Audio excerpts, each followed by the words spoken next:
Okay, so Revere TV is unmuted now, so can you hear me now, Noah? Yes. Yeah, I can hear you, Joe. Awesome. All right, I think we're good. And with that, we will get started. Thank you for your patience while we worked through the wonders of modern technology. All right, good evening, everyone. Welcome to the August 14th, 2024 regular meeting of the City of Revere Affordable Housing Trust Fund Board. My name is Joe Gravelisi. I serve as chair of this board under the guidance and support of Mayor Keefe.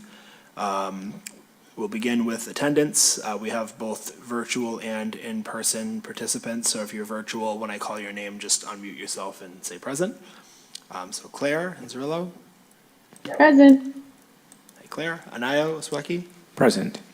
Okay, I'm just going to go across because I think we have perfect attendance. Layla Pietri. Present. Lori Manzo. Present. Deb Frank. Present. Dean Harris. Present. Matt Wolford. Present. Awesome. Well, it's great to have everybody here. And then I'd like to also acknowledge that we have Lorena here from the City of Revere. We also have guests from J.M. Goldson. We have Noah Harper here. And we also have guests from TND. So pretty packed agenda. So we will get right to it. And I will kick it over to you for the latest update on financials. Absolutely. Good evening, everyone. My name is Anayo Swecki. I'm the treasurer of Affordable Housing Trust Committee. I'm going to explain the current budget as presented to me or provided to me by Suta Newton. Currently, the budget for the Affordable House Committee, Trust Fund Committee, is $647,454.27. Great. Thank you very much. So we are going to kick off with a review and discussion of the draft strategic plan. And so for that, I'm going to, in a moment, tag in Noah Harper from J.M. Goldson. I trust that everyone had a chance to take a look at that and review. I saw a few people offered some comments and feedback. But it seems like in general, thanks to the great work that we all did together, going through some of those exercises and planning processes, we're in a pretty good shape. But I'm going to have Noah talk through it a bit and take it away. No, Joe, that's really it. Just wanted to give everyone a last sort of final chance to give us any other feedback you'd like to have us incorporate into the plan before you guys go ahead and finalize it. So if you don't have the thoughts right now, feel free to email them to me as well. I've got my notebook handy, but would just love to hear if you guys have any other edits or comments you'd like us to make. The only quick thing I'll ask to clarify is I'm not sure, I know we got the updated financials last week. I'm not sure if one of us sent around a version that included that piece of it. Other than that, everything else should be unchanged. I believe I did, but let me know if I sent the old version and then maybe the next day I sent the updated version. Thanks to Anayo for getting that over to me, but you guys let me know if it didn't make it over your way. Yeah, so did anyone either not get that or not have, meant to offer some commentary via email and would like to do it now that we're here in person?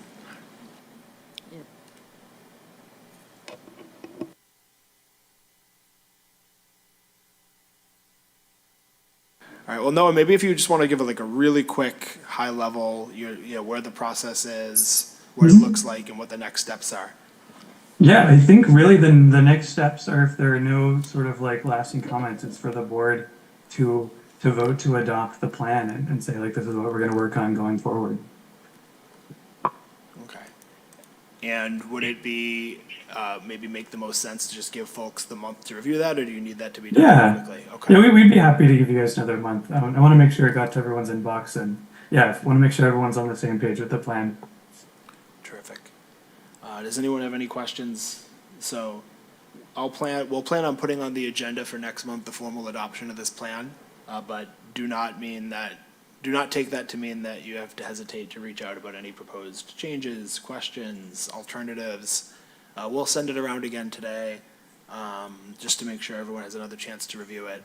But in general, I would just say that a few things stand out to me. Some things that are just completely continuous with what we've been doing since we first started this board a year and a half ago, and other things that were changed and modified, with the assistance of the consultants. I think what's unchanged is that we have a group that does a really good job of like talking through where there's so many different ways that you can tackle the challenge of affordable housing in Revere, and we all acknowledge that the piece that we have of it is pretty small.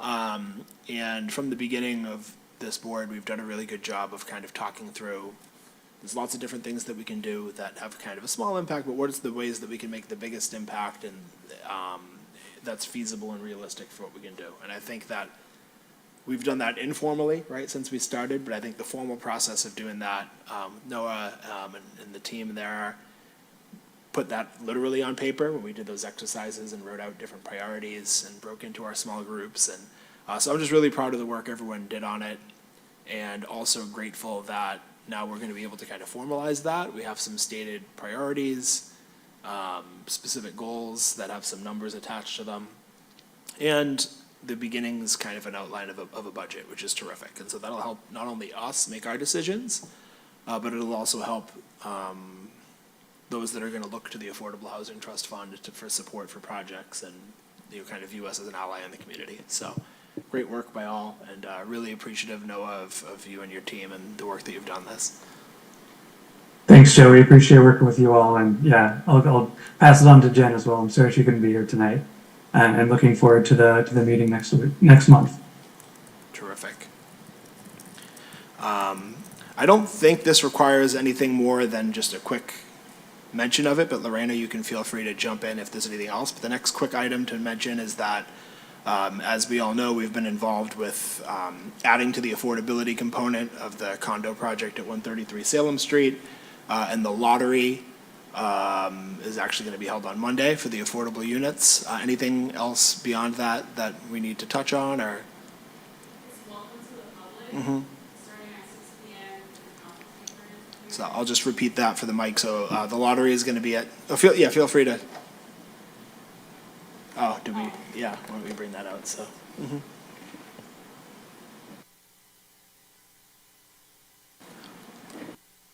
All the technology has been terrific tonight. We're doing great.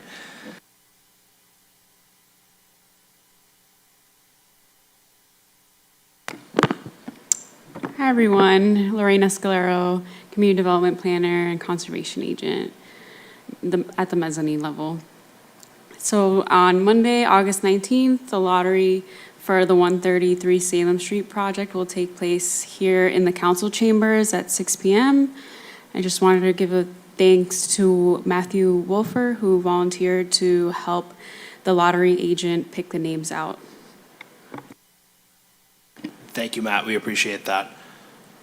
And again, reiterating, this is the exciting culmination of kind of a long process. We started this board with one of probably, I think the first thing that we all coalesced around was we want to do some sort of deed restricted home ownership opportunity, and the way it was going to look, we talked through a few different alternatives, but I'm really excited with the way this came out. So awesome work by all.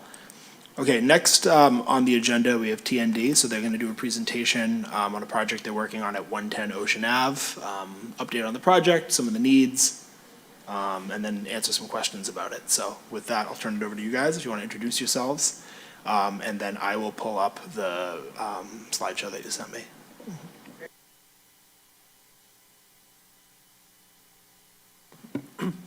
No. Sorry, I'll try that again. I'm Steve LaFerrier. I'm the Director of Real Estate at TND. Hi, I'm Cassie Woodhouse. I'm a Senior Project Manager with TND. Terrific. And Kathy, having a little finicky issues again, so just 1 second while I pull this up. And if you want to just maybe give a very, very quick overview of the project while I pull that up for you, and then we'll get that started. Sure. Well, thanks for having us here. We're excited to share this 110 Ocean Ave project that we've been working on for probably about 2 years now. Right now, 110 Ocean Ave is owned by North Suffolk Community Services, and they have a group living environment there where 7 folks live in a group living setting. And they reached out to us about 2 years ago and said, you know, the building's reaching a point where they need to make some physical changes to it, and they're looking all around at the buildings next to them and thinking that there's a better way to meet their mission on that site than by solely providing the group living environment. So after a couple months of conversations with them, we entered into an agreement to work with them to redevelop the site. About a year ago, we were here in front of the Zoning Board of Appeals, and they approved the redevelopment. So we'll be recreating the group living environment that's there now, but for 8 residents, so an additional resident. We'll also be creating a 5,000 square foot office space for North Suffolk Community Services Adult and Clinical and Community Services team, their ACCS team. So they'll be on site, and it'll be a place where it's a place where they'll support those residents, but also residents living in community-based settings throughout the community, and it'll also be a place where people can come to get services.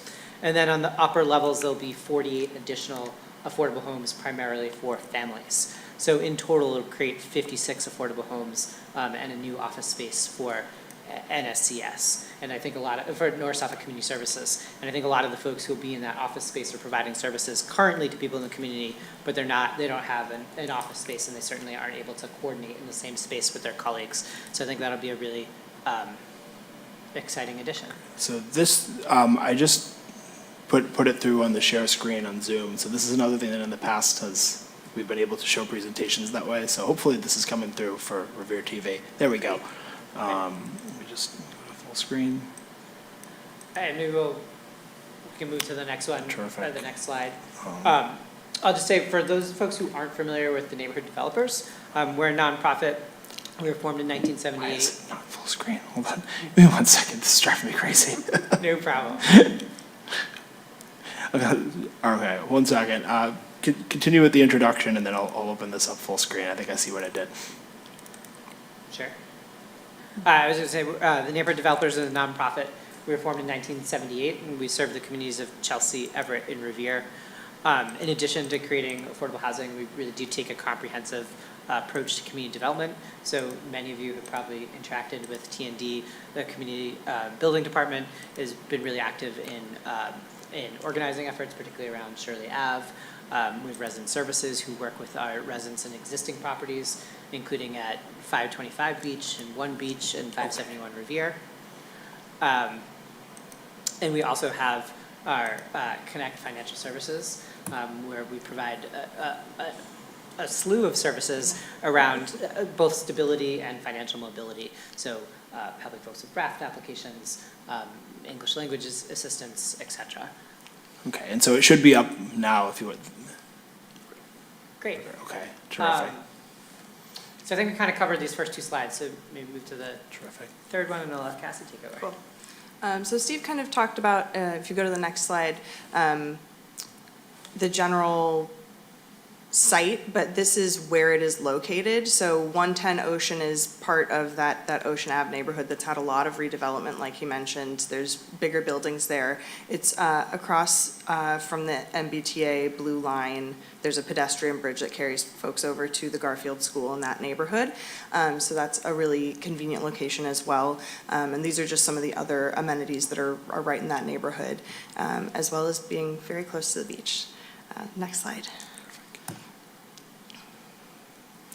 So this is one of the early renderings that we have, just highlighting some of the elements that we've included in the building and that we do try to include in our buildings whenever possible. Passive house design, which means like a really tight envelope so that you can minimize the need for heating and cooling.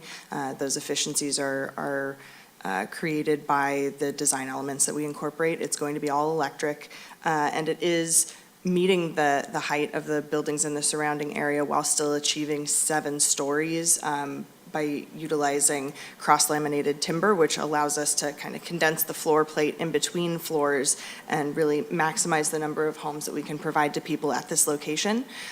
We did also design all of the electrical systems and spaces to be elevated above the first floor so that they're outside of the floodplain and really lend themselves to the resiliency of this site lasting quite a long time. So this is the ground floor showing the parking, and that, you know, the only thing that's down there is the plumbing and entrance to the building with postal spaces and the elevators and a bike storage, and then the rest of the stuff is going to be upstairs. So next slide. So the second floor here showcases the 2 group living apartments that are 4 bedrooms apiece on the lower half of that layout, and then the 5,000 square feet office space is on the back side of the lot, closer to where the Garfield School and the Blue Line is located. And on each floor, we really did try to take advantage of the fact that there's a corner where you can see the ocean, and so community spaces, community gathering rooms are all located on this corner here so that people can have a beach view when they're in those spaces. Next slide. So this is a typical upper level, and it does show the affordability that we have. So the area median income is the kind of metric that they use to establish what the rent limit is. So in Revere, we know that we've seen a lot of households that are not having the increase of income that other communities are seeing. And so in this project, we have designed and tried to build the budget around hitting rents that are no greater than 50% area median income, because that rent limit is actually more reflective of the community members that we're trying to service with this building. So we do have 3 bedrooms, 2 bedrooms, and 1 bedrooms on the upper 5 floors. And then the 8 group living beds, but 2 4-bedroom apartments are on that 2nd floor. 12 one-bedrooms will be 30%, and they will be Facilities Consolidation Fund units, and those residents will be receiving services from North Suffolk Community Services as well. But that's not the case for the other, the 2-bedroom and et cetera. Right, so yeah, the 2-bedroom and 3-bedroom units, some of them will be 30% AMI, but they will all just be general population and a Revere local preference when we do that lease up. And so for the ones that are North Suffolk clients, it's like an existing client pool that's already been selected, or is there a process for how they would? So there's one resident that will be likely returning. They have the option to return because they are living in a 1-bedroom on the site right now. The other 11 households that would be served by that, it's a referral process, so they may have folks identified already, although I feel like it would probably be early for folks to be waiting. But yeah, they do have their own pool of folks, and if we do feel like there are people that have applied otherwise to the 1-bedroom, but they should be receiving services or could be receiving services, we do direct them to North Suffolk to try and start that process as well. Thank you. Should I move on? Yep. A question, this is just for Riviera residents, patients from Riviera residents, or? Not exclusively. We can do a preference, but there are limitations on that based on fair housing. And I think previously it's been 75%? 70%. And so what that is that those applicants get like top preference based on the lottery number. It's this quite big rigmarole, but they do get a preference in the lottery. And okay, Suffolk, they have an office on Chelsea, right? They On the do, Broadway. yes. But this is just a regular office, or they have That'll continue, that office will stay there, it'll continue to be there. They have several other offices, and that'll continue to be their main office. They have several other offices. In this space in particular, they have a team that they've referred to as their ACCS team, which provides comprehensive services to people who are living in community-based settings. And most of them are working from home, coming into the office when they need to, providing services in folks' house. It'll provide a space for that team to have a dedicated office space and work out of. So it won't replace the office in Chelsea, it'll be in addition to that. And this might be more of a Lorena question. So the lottery having a preference piece, does that work the same as the ownership ones, like that Mass Housing does them, where there's a certain pool that's just the residents until you hit the certain percentage, and then all of those that don't get picked go into the general pool, and then another lottery where a Revere resident that wasn't picked from the Revere portion still theoretically could be picked in the other one? It's just it's no longer separate for them. Is that how that works? It's sort of similar. There will be one lottery, and everyone will get a number based on it coming out of the lottery, but then sort of the 70% of the units will have a Revere preference. So if, person number 1 is not a Revere resident, then it'll go to person number 2, et cetera, until the 70% is sort of full. And then Revere residents will, like you said, still be in that lottery. So it doesn't mean that they're limited to 70% of the units. It just means they have a preference for 70% of the units. I should note that, the preference is the maximum that can be given by law for fair housing. When we're closer to the closing process, we'll apply to EOHLC, the Executive Office for Housing and Livable Communities. They've always approved that maximum preference in the past, so we're confident they do it again, but obviously we can't, we'll do everything we can to make sure they do. So I have the next slide up, but does anyone have other questions before we go to that? I know you're starting to kind of get. I have another question. I know Suffolk also, they have provide service students from the Revere students. Just not just for the high school, for all the. So this is mean the patients, the Revere residents, they can apply. If they have a student, they are working with them, or how this work. For example, I know some cases on. They have special cases on the high school right now, and they get attending on the Suffolk. So how this work for that parents? So when the project is almost done, we'll advertise and it'll be open to anyone in Revere. And we'll reach out to also community groups and we're happy to add this group to it. I mean, we want to get the word out sort of as wide as possible. And so we'd encourage everyone to apply. And in the application, they'll, any preferences, like in this case, a preference for someone who's receiving services through DMH or North Suffolk Community Services, they'll be able to kind of check a box on the application that says, they think they might qualify for that. And then again, it'll go through a lottery, but if their number, if we're, but checking that preference will help us identify that they might qualify for it, even if they're not coming in specifically for that. Does that answer the question? Yeah, I know, because sometimes I'm working with the nurse department in the high school, and I know some cases working with that in Chelsea. So I know how this work, and maybe I can provide information so that parents that are the kids they are on special treatment, because I know the program is going to your home and working. They have a family, they have different steps, and most of them they are from the high school. So let's talk after the meeting or afterwards, and we'll make sure we, again, we're pretty far out on construction, but when we get to that point, we have an affirmative fair housing marketing plan that will be approved by the city and will be approved by the state, and in it we'll list, 50 organizations that that we'll send applications to, and we can include, the specific people at the high school or yourself, or whether it's the nurse's office or whatever. So I think our goal is to make sure that anyone who could benefit from this housing knows about it and has the opportunity to apply.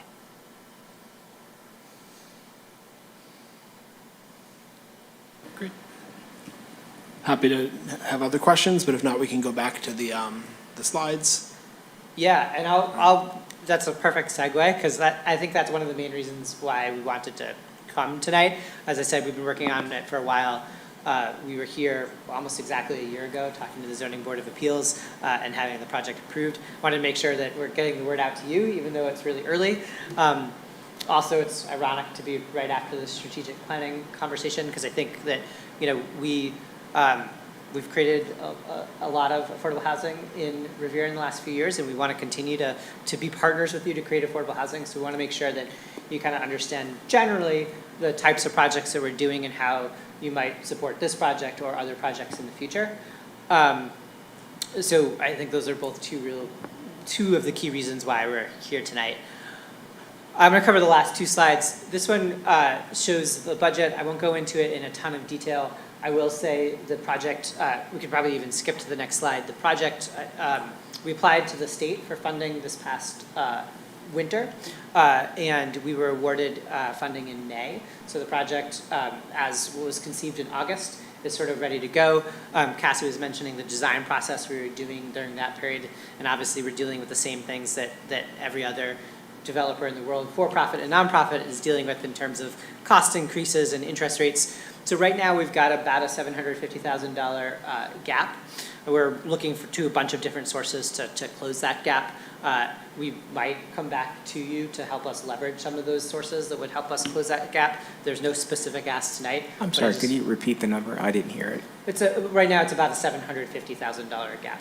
Thank you. Yeah, so no ask to you tonight in any way, shape, or form, but I wanted you to just kind of see that and know that it's out there. And then I wanted to kind of just look at this duration too, because I think this helps tell the story a little bit of affordable housing projects in general and how they come together. So Before you continue, Yeah. I'm curious about this number. Is it broken down into like obligations? Like the $700,000 gap, is it itemized in terms of what part of that would go to in terms of what you need? That way, for example, we would presumably, let's say there was opportunity for assistance, we can see what is there and how it aligns with the goals that we have for our organization.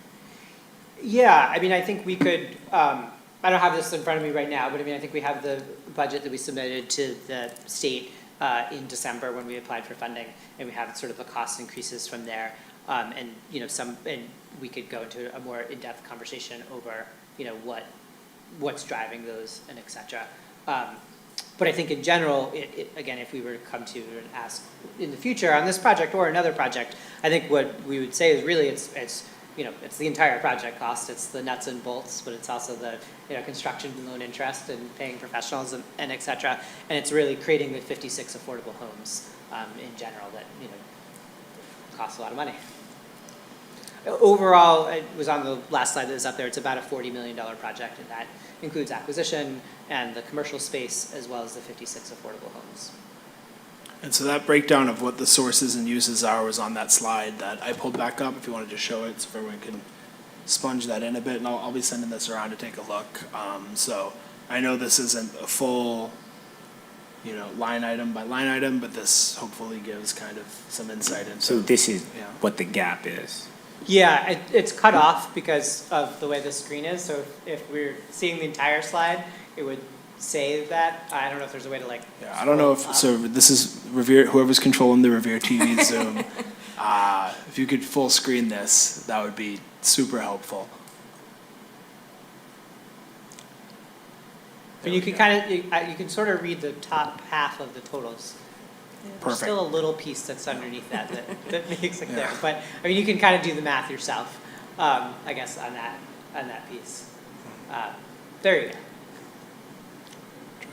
Thank you. So, other questions about anything presented about this so far? And do you want to really quickly talk about the timeline on the last one? So obviously, and again, if you could do this on full screen, I think it shows, I think the years are cut off at the end. That might just be the way the screen setting is. Well, I can kind of summarize it. You know, as I said, I think it was, you know, almost 2 years ago, maybe a little bit more than 2 years ago, we started talking to North Suffolk about their vision for the site, how we could work together and both meet our missions on that site. Last spring, we, you know, kind of formalized an agreement that allowed us to move forward. The zoning, the ZBA granted variances last August. We were just in front of them to get them renewed earlier this month. We've gotten a local funding commitment from the North Suburban Home Consortium last fall, and a funding commitment from the state this spring. We are hoping to start construction in the second quarter of next year, and we anticipate about a 2-year construction project. So that would put us, you know, having people moving in early 2027. So that's actually a relatively quick process of about 4 years. 571 Revere was closer to 5 or 6 years. So again, sort of thinking through, you know, the types of projects. I think this is similar to the types of projects that we hope to be doing in the future and hope to be talking to you about in the future. So also just giving you that information. I think we'd, you know, again, we reached out to the North Suburban Home Consortium, which is a partner of the cities, last fall, you know, 2 years before starting construction, 4 years before delivering. So wanted to kind of talk through that with you all. Thank you. So just the quick question I had for everyone's benefit that's maybe not as in the weeds with this sort of thing. Could you talk through two things? First off, the types of funding that come in through EOHLC for this, like how that's secured. And then secondly, I know you talked about you're looking at a few different options for how you're going to fill that gap and how we might, you know, we may be potentially able to help leverage some of that at some point, which is all to be determined. But I'd love to just hear you talk through what some of those options that you're going to be exploring will be. Sure. Why don't I start by talking about what we go to EOHLC for? They have an application called a one-stop application. It actually starts with a pre-application where, they learn more about the project, make sure you're delivering affordable homes, and they look for two critical items in that. One, that the project is zoned, it can move forward, and the second is that there's some type of local financial commitment. In this case, we got that through going to the North Suburban Home Consortium, which is a consortium of 8 communities that Revere participates in that gives out federal dollars for affordable housing projects like this. In the future, we might come to this board at that time for a future project. You guys were brand new at that time, and we felt like it was, you hadn't done your strategic planning. We felt like it was a little premature to come talk to you then. So I just want to, bringing that up, I want to be upfront that might be the time you would see a project in the future. And then we submit this application to EOHLC. For a project of this scale, we usually ask for federal low-income housing tax credits. And we may also ask for state low-income housing tax credits. And they also have what we call soft subsidies, which are sort of loans, 0% interest deferred payment loans that they provide to projects. So we ask them for kind of a pretty large slew of funding. And actually, if we wanted to go back to the slides, I could kind of show where that is. And then usually, so the first line there, I put LIHTC, that's low-income housing tax credits. And so there's federal and state low-income housing tax credits we applied for here. We're also projecting a little bit of tax credits because we will have solar on the roof. So that's about $23 million of the overall $40 million project, and that's allocated through HLC. We also asked HLC for $7.5 million, which they awarded to the project in May. So all told, that's 3/4 of the funding. There's $1.1 million that comes from the Home Consortium that we were talking about before. And then there's a $7 million permanent loan, a loan like anyone else would have. It's just a lower loan because our rents are lower. And then we will earn a fee based on a formula that HLC has that allows us to pay our staff and to fund some of our other programs and to make sure we have money to do the next project. And we will defer some of that, which means we won't see it in cash. We'll get it in the future. And so that's another more than $1 million of it. So that's kind of how that, does that sort of answer your question about sort of how the funding? It does for me, puzzle comes together? but I just want to make sure folks have questions. I know these processes can be complicated with a lot of acronyms and things like that. So I just want to make sure that, I thought that was really well explained, but want to make sure people have questions or. Terrific. Yeah. So you don't have the LIHTC funds yet from the state, correct, or the feds? We have a commitment, there's two different types of, we have a commitment for the state LIHTC. The federal LIHTC, there's two types of tax credits. There's what's known as a 9% credit, which you get a commitment for, and there's what's known as a 4% credit. And that you qualify for based on providing affordable homes and by using a tax exempt bond to fund at least half of the development costs.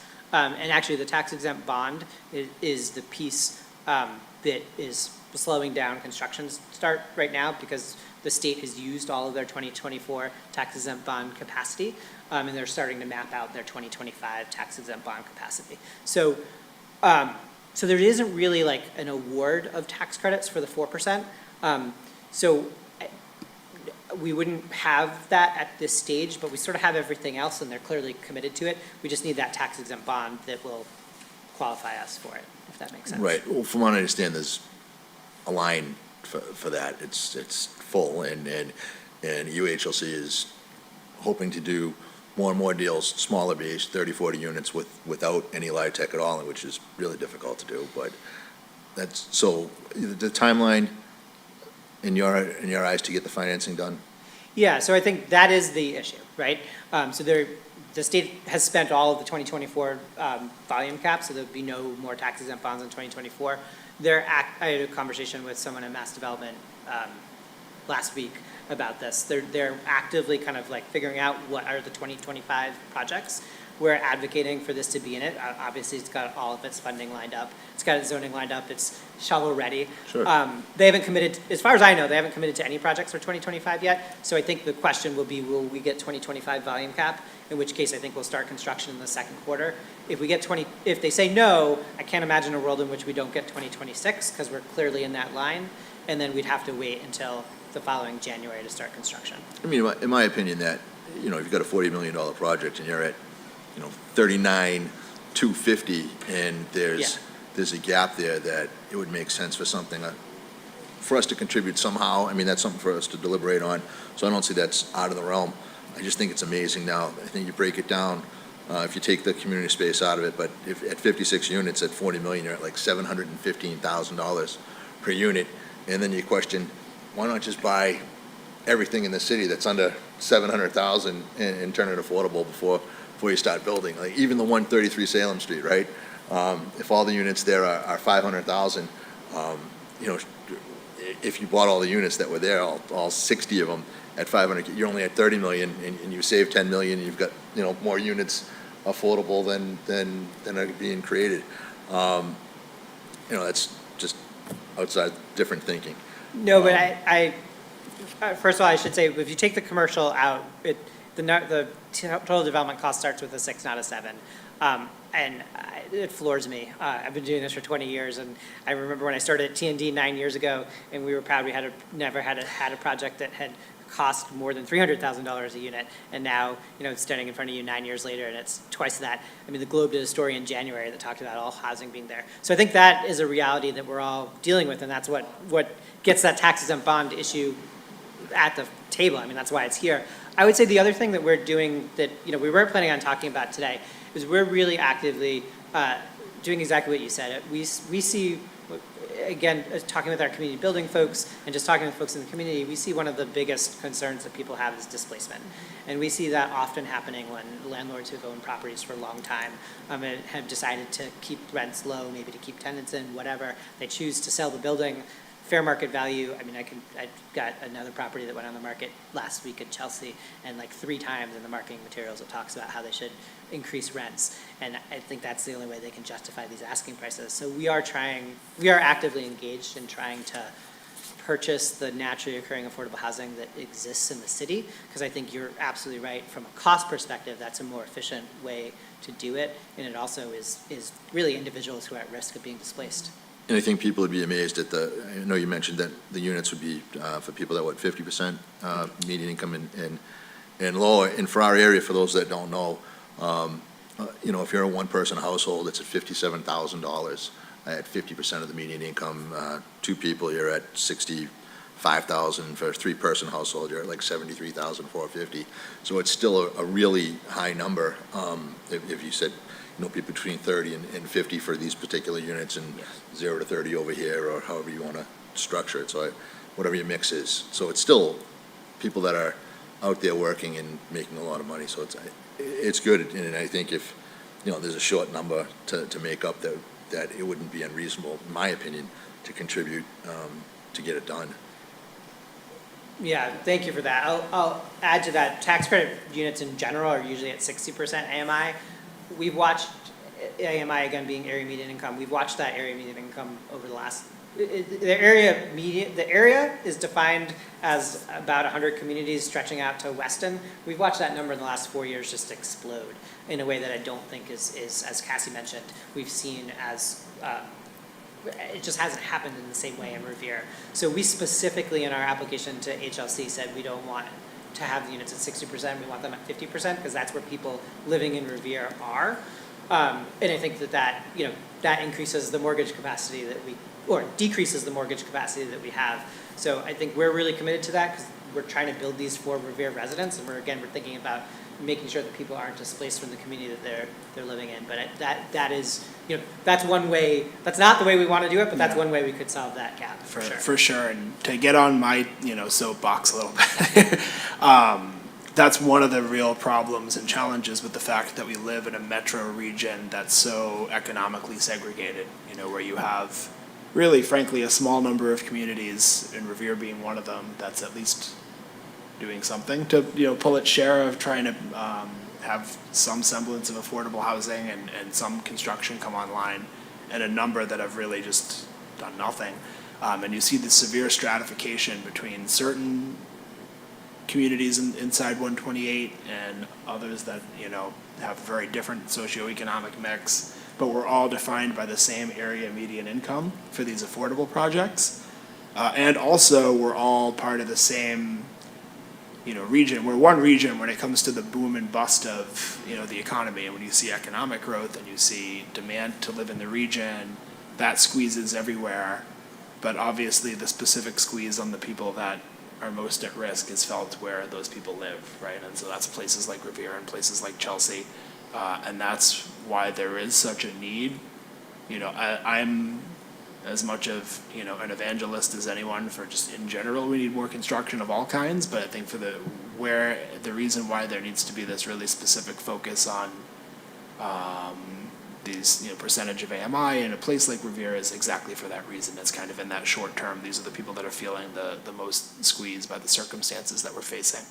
I did want to give you a chance to talk about, and so I'll just to let everyone know, we had some informal conversations, before putting this on the agenda, and, I think it was clear and obvious, as we all know, that like a full gap of 750,000, like we're not able to assist with that. That's beyond even what we have in the pool. And also this type of project and this type of priority is important to what we do, but it's only a piece, right? We have all these different priorities that we've lined up, home ownership projects, first-time home buyer assistance, other types of programs that we want to do. That being said, I think we're, probably all in alignment that this is the type of thing that we want to see happen in the community, and is a needed part of the affordable housing mix. And so if there's a way that we can be helpful, and one of the things I mentioned when we talked about our constraints, financially and where this fits in, is that one of the things that really drew us to the Salem Street project and why that became such a big source of investment for us, is that we had the opportunity to leverage outside funds where, we put a certain amount in, but then that unlocked a lot more, right, in the state funding that came in. So with that, I don't know if you want to talk through some of the things that you'll be exploring as like different types of programs that could fill that gap. I know that there's not a huge time crunch, so you're probably going to look at a lot of different options and come to us if there's something that makes sense, but I wanted to give you a chance to talk through some of that. Yeah, I think those are all good points, and I think, again, anything that we would ask you for is leveraging $40 million in this case, and I think in future projects, we'd probably come earlier when we went to North Suburban Home Consortium and said, hey, if you can give us this $1.1 million, we're going to ask the state for $7.5 million plus all these tax credits, and we'd be sort of asking you there. For right now, I think we want to explore some foundations in particular, but some other public resources, and most likely come back to you with a ask that's a fraction of 750,000, and then we could say, again, hopefully we've applied recently to the Housing Ministries of New England, for example. Hopefully we've gotten a commitment there, and we've gotten a couple other commitments, and we've been able to shift this around, and you can and again, I think that I understand why that leverage is important. I think the one thing that I'll add is that I also, this project's going to take 4 or 5 years to get done. And in the future, my sense is we'll come to you earlier and in that moment where we really need that leverage the first time. And I would say that, we're not going to spend that money for 2 or 3 years at least. And we might not even really need it for 4 or 5 years. So I would, when we've talked to the North Suburban Home Consortium, sometimes we've asked them, if they're comfortable sort of forward committing something. So I would say that the scale of the project, both in terms of time and money, is the type of thing that, in the future, we might come and say, we know you have X available, we want you to do the 7 other things that we're really excited that you're funding affordable home ownership projects and first-time home buyer stuff, and we're really supportive of that. We don't want to draw from that. If we don't need it for 3 years, are you able to give us what seems like a higher percentage? Because you'll hopefully have more income coming in. Does anyone, first of all, I just want to make sure that I point out that Claire dropped into the chat. She's participating remotely. This was a super informative presentation, and she thanked you for that. I would certainly echo that. Other questions, comments, feedback from folks? So if not, the last thing I would ask, in addition to just keeping us updated, and I'll be sure to send updates along, is if you want to or feel it would be helpful to give a quick overview of anything else that you're working on right now or that you're able to speak to, feel free to use the time. Yeah, I think the biggest thing is we're also, like I said, looking at naturally occurring affordable homes. If folks in the community are living in buildings that are being sold, let us know.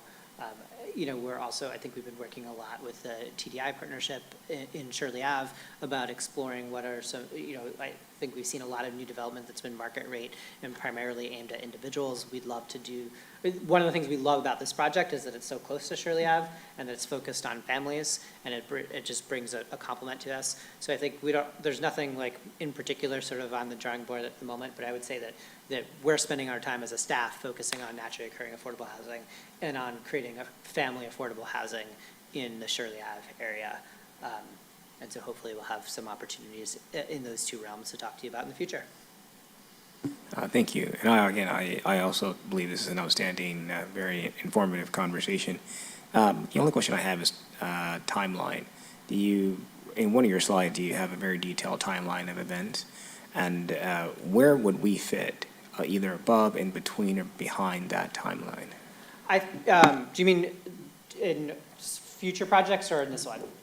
Well, presumably it would be this project, but if you have any other projects, where would we fit in those timelines? Yeah, I think in this project, we need to close that gap before we can start construction, and probably about 6 months before we can start construction. So again, we're aiming for like an April to June start, so we're thinking between October and December, we need to fill that gap. So I'm cautiously optimistic that in the next 30 days, we can, identify some additional sources, get some commitments, or at least get a roadmap where we'd be able to say, okay, we've solved 2/3 of it. Can you help us with this piece or whatever? But I think our goal is to really solve that sometime this fall, certainly by the end of the year, so that we can be ready if we're able to get tax exempt bonds in 2025 to close in the second quarter and start construction. Thank you. You're welcome. Other questions? So we appreciate your time, and thank you for the detailed presentation, and keep us posted over the next month, and maybe we'll see you back. Absolutely. Thank you all. Terrific. Thank you. All right, thanks, guys. So the next piece on the agenda is an update on the first-time homebuyer down payment assistance program. And before I turn it to Lorena, just for background, as you all know, we received a state earmark to support this, so $25,000 divided over 5 eligible households to give a $5,000 benefit to. And then we committed as a board already to match that. So that would be an additional 5, so it would allow us to offer 10 to 5 eligible home buyers. And thanks to the efforts of Lorena and the team, we've developed some guidelines and an application process, and Lorena's going to run through that a bit. I'll send it around to everybody if you haven't seen it yet as well, and we can work towards really getting this going. So, Yeah, we're hoping to launch on Monday, as the same day as the lottery, and hopefully we'll have our flyers translated, and maybe Matthew can help pass along flyers to folks as well. If anyone else wants to help out too, that would be great. I'll be there for I'm whatever. sorry, I send later. I can do it if if you need it, I can go. Yeah, sure. If you want to come and help pass out the flyers to folks. Also, I can help with the translator in Spanish and Portuguese too. Okay, I'll talk to you after this meeting then. Thank you. And so really happy to have Joe helping support administer the program and help vet the income eligibility and the applications as they're coming in. I sent along the program guidelines and the applications a couple of weeks ago, but I can resend to all. Yep, and happy to hear feedback if you have any. I know that we really want to launch Monday, but if you have time from now until Monday to provide that feedback, that'd be great. Also thinking about developing an outreach plan to spread the word about it. We definitely want it to run in the paper, do an announcement on Revere TV, and also very open to any suggestions on where it could be shared on, what groups and outlets. Is it on Revere's website? Is it going to be on Revere's website? Yes, it will be. And would you be able to just, at a high level, talk through the steps and the guidelines for eligibility? Yeah, sure. So we're really opening it up for any Revere resident looking to buy a condo, single-family, a multifamily home, but the second or third unit would have to be deed restricted affordable for a certain amount of years. And this could be either at affordable prices or a market rate price home. They would have to present at least 2 years of being a resident in Revere, so we'll need some like utility bills, tax income information. I don't have it on hand on me, but we can review more thoroughly if you have questions on it. Yep, Dean? And they have to buy the home in Revere? There's a Yes. Revere Yes, housing, that's a correct. Revere resident that has to buy a home in Revere? All right. And they'd also have to complete a first-time home buyer course, yes, a certified course through either You said- CHAPA you or said there was a Chelsea. You said there was a term, so does that mean it's forgivable? Yes, this is a grant program. Okay, so it is forgivable, it's not a DPA. No. And so there's a few programs offered through Chelsea Restoration happening this fall that folks can take while they're filling out the applications. And it's really an ongoing rolling basis application. So when all funds have been exhausted, the grant program closes until we decide to maybe do a new grant round in the future. And could you just reiterate like the income eligibility guidelines? Those would be the same as the HUD, federal income guidelines. Percent of median? Yes, at or below, At or- if they can get pre-approved and it works out with their financing. Okay. Other questions? So, it does sound like some people have had a chance to review and others maybe want to take some more time. I do think that, obviously, we'd love to get this approved and formalized so that they can start on Monday. What I would hope that people would be amenable to, is that we can vote to approve this to start, but that we certainly take time in the next couple of days, and if there's a matter of real urgency, where we think that there's something that is really significant that needs to be changed or flagged for the program, we can put a pause on it, and then we can call a special meeting to ratify a new version. Would anyone have any issue with that as a timeline? Yeah, so my motion would be, so what I'd be looking for is to approve this application process. So I'll make a motion to approve this application process under the guidelines that were laid out there, and that the city is free to begin advertising that this program exists. We already made the vote previously that we've agreed to expend the $25,000 to match the state's 25, so that's already done. We've already committed to doing this. It's a matter of a vote to approve these guidelines in this process, which Lorena kind of gave an outline of and have been sent around. Yeah. Yes.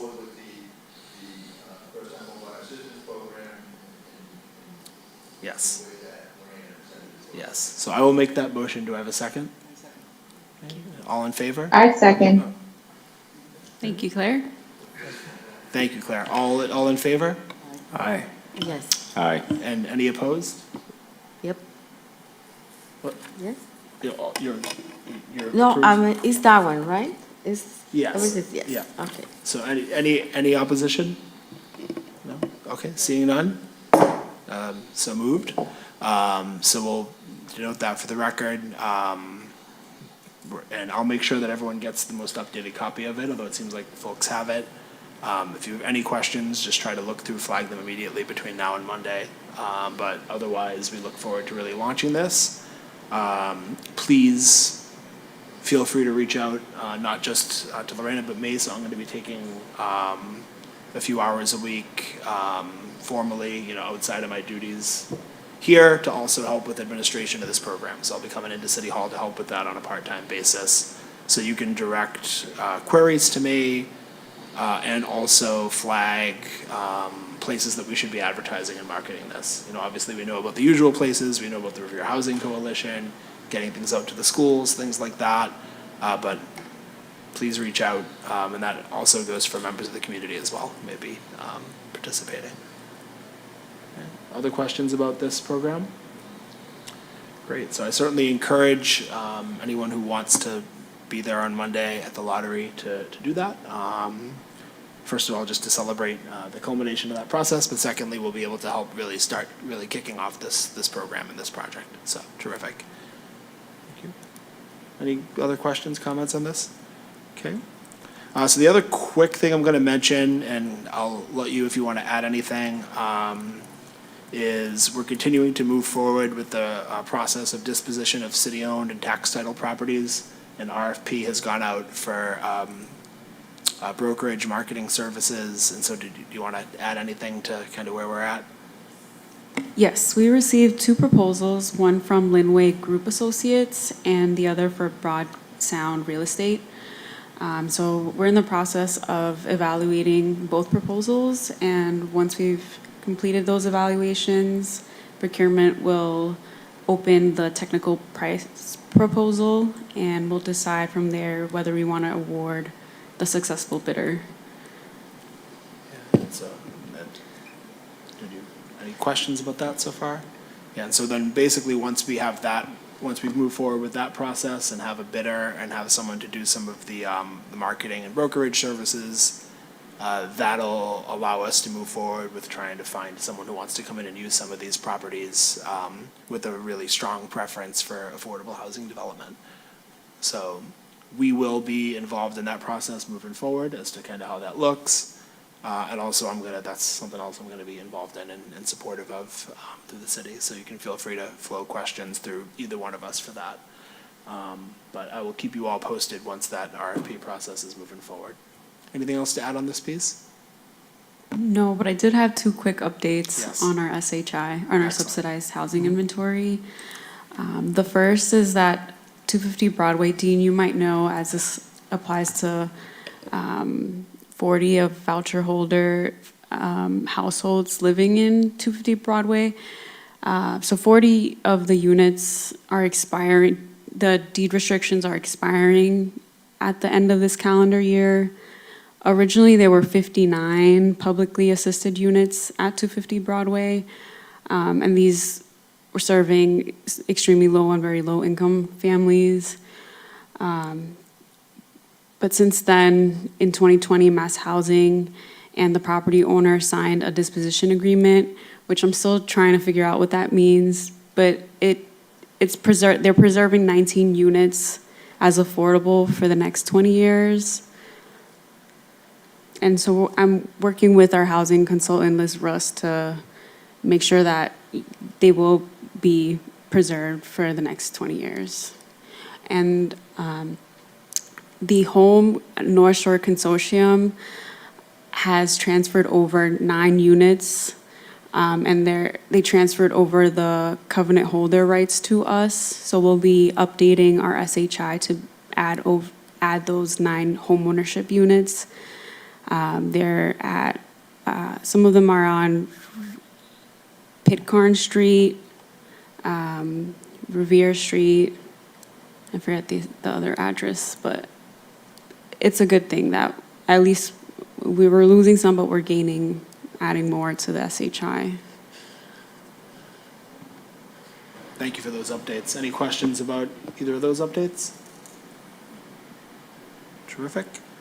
So I'm gonna just roll the other item that we had was sort of visibility around our initiatives. That kind of rolls into what we already talked about, right? As we're gonna continue, we're gonna be reaching out through the news, through TV. I think Claire is still there. We joked that, you're not truly a public employee until you've done a sit-down interview with Revere TV, so we may have to have her, go and do that and help just talk through some of these initiatives, but obviously always open to other ideas that folks have. I think that Claire says yippee. We're really excited about, I think now that we're 18 months or so into this process of launching the board, that we're really making progress on a lot of the things that we're working on, and we're excited to get out there and spread the word about it. With that, I'm going to open up to any additional or late items or things that we haven't covered that folks would like to mention. No? Well then, seeing none, I'm going to make a motion to adjourn. Second, all in favor? Any opposed? You're free to go.